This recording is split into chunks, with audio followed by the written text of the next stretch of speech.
तोहर याद में दिल रोवे लागल, नींदियो अब हमसे खोवे लागल।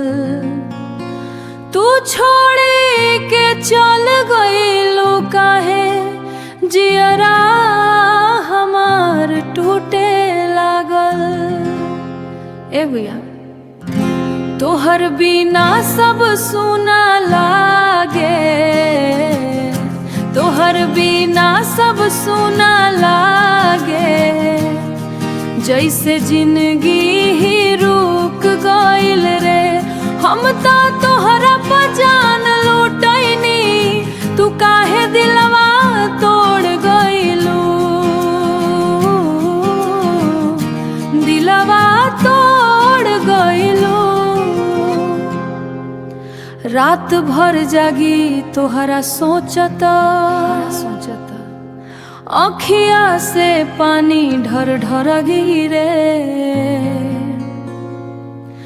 अब का बचल बा हमरे लगे, सब सपना मोरा छीन गइलू, सब सपना मोरा छीन गइलू। तोहर बिना सब सुना लागे, तोहर बिना सब सुना लागे। जैसे जिंदगी ही रुक गइल रे, हम तो तोहरा पर जान लूटैनी, तू काहे दिलवा तोड़ गइलू, दिलवा तोड़ गइलू।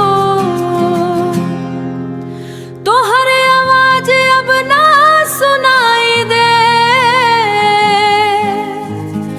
दिल में बसल तू आजो हो, बाकी किस्मत हमसे रूठ गइल।